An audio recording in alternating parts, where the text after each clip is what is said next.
I feel like O'Neal wasn't necessarily someone that just wanted to bring black people down or destroy black people in particular. I think he just didn't care about politics. He didn't care about, all the civil rights stuff. I'm trying to get some money. And that is a viewpoint. We have beautiful things to show. There's another side to it. He's going to go ahead and create something over here. Coming up on another act, I chat with LaKeith Stanfield, who tells us why he wants people to rethink William O'Neal. And yes, he talks about the new season of Atlanta on FX. LaKeith, how did this project find you? This project found me through Shaka King, who's the director. I had known him. I met him at, I believe it was a film festival of some sort. So he sent me the script, and I saw that it was Fred Hampton's story, and I was familiar with Fred Hampton, so I thought it'd be a great opportunity. You know, I was thinking that people who are so invested in Fred Hampton's story are going to walk away from this film probably feeling a little bit differently about William O'Neal based on the performance that you gave. I think that you really made a strong case for us to maybe rethink how you felt about William O'Neal, because he's so complex and layered, and you really brought some depth to that. Tell me a little bit about where you started when it came to building this character for this film.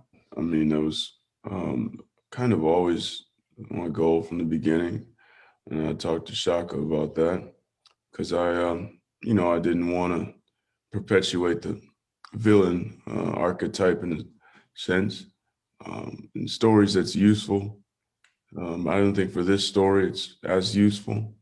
So I wanted to kind of provide just some kind of layers if I could. And it was a journey that I went on actively while exploring the character within myself, because I too had a view about William O'Neal that was very, based on what I knew about him, which was that he provided the floor plans to the FBI. And then I saw a slice of his interview from Eyes on the Prize, which to me seemed to be defending that behavior and saying that it was in some way justified, very flimsily.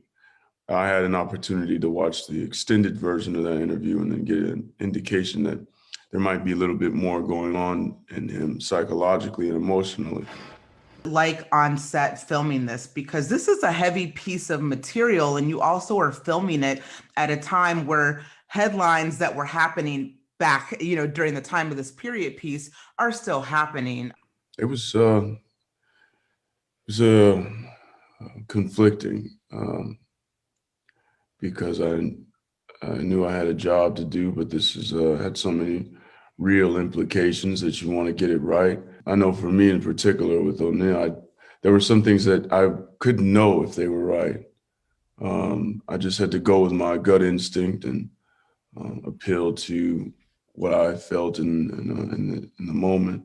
There would be times where the director would come up and reassure me that what I was doing in the scene was the right direction to go. And it was the way that he wanted the story and intended the story to be told. Yeah, absolutely.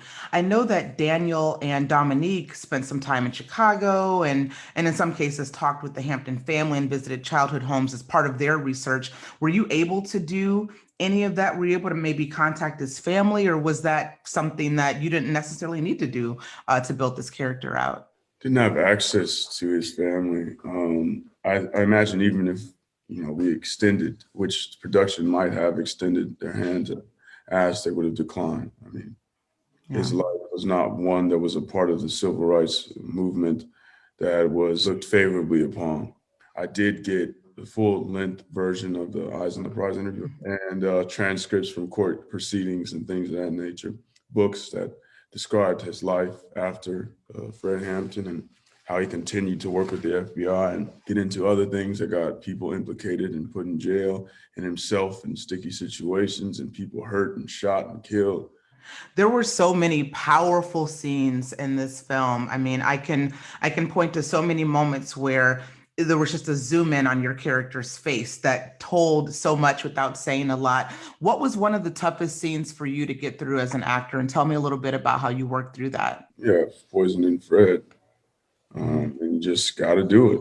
You got to do the job. And doesn't really matter how you feel about it. You got to shake it off and continue to push forward. That was the philosophy of William O'Neill. So that's what I try to keep in mind with the character. This ensemble is excellent. At what point did you feel like you guys were gelling? Was it an instant chemistry, or was it something that you guys had to work towards and build? You get lucky sometimes where, things just flow a little bit easier. One thing that's good about it is we have a lot of the people that I was on this movie with I have past history with and understanding. And also another thing is that we're all Black. So we share that in common, and we share our history and our will to live and survive. And after all, we all love the 60s. We love the afros. We love seeing the beautiful Black pride and seas of people that care about being Black and want to see it through. See, I feel like O'Neill wasn't necessarily someone that just wanted to bring Black people down or destroy Black people in particular. I think he just didn't care about politics. He didn't care about, all the civil rights stuff. I'm trying to get some money. And that is a viewpoint. And I'm not going to say it's the right viewpoint, but it's how some people view the world. If I'd have been there, I probably would have been more on the revolutionary side. I just lean more that way. But there are people who don't, and a lot of them. So we wanted to also show that side of what it means to be Black. This is one of my favorite films to come out this cycle. I love this film so much, and I'm not the only one. You guys are already getting citations as a cast, and certainly for your work individually as an actor. What does that mean to you, and what does that feel like? I'm glad that people enjoy the film. I mean, I think it makes it that much more easy to ingest a story of a person who I think the whole world should know about. And that's important to me, that we were able to make something that his family can be proud of now. Yeah, I mean, the more the merrier. Please, everyone see this, especially if you're Black, especially if you're in Chicago and you're young, because, with everything going on there, I think everybody really needs to understand that there's another side to it, another side to the game. And you do got a choice, and you can care for yourself and your heritage and your people. And that's a possibility. Most people, I think, when they walk away from this film, you have a sense of what more can I do? And you feel like a shift, which I think is a really great thing. That's part of the point, I think, of art when it's done as well as this is. But what does it do for you as an actor? Like, how has this project changed how you might operate moving forward? I think you just got to be courageous. I think you got to stand up for your truth in the face of no matter what, you know what I mean? And I always wanted to do a film like this, ever since I started. This is kind of what I did it for, is to tell these kind of stories.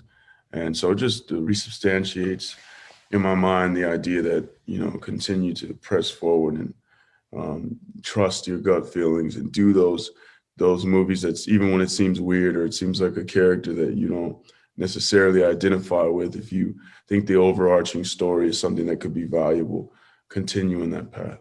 Absolutely. What types of projects are you looking for at this point in your career? I'm just growing, living. As I grow and live, it'll be revealed to me, I love Black people. I love our story. I just can't wait to see what are the new things we can bring to the table. We have beautiful things to show. Now, Judas and the Black Messiah is excellent. I love it. Everyone who watches it is going to love it. I know this for a fact. However, I have to ask, because your fans will kill me if I don't. Atlanta, when when when are you guys going to get back in action for that and bring us more hijinks from the boys south of the Mason-Dixon line? I wish I could tell you dates. I can't, but I can tell you that we're actively working on finding ways to safely be able to bring the show back to everyone. I mean, we miss you guys as well, and we'll be back. We'll be back soon, maybe overseas, maybe not. Thank you so much, LaKeith, for taking time out to chat with me today. I do appreciate it.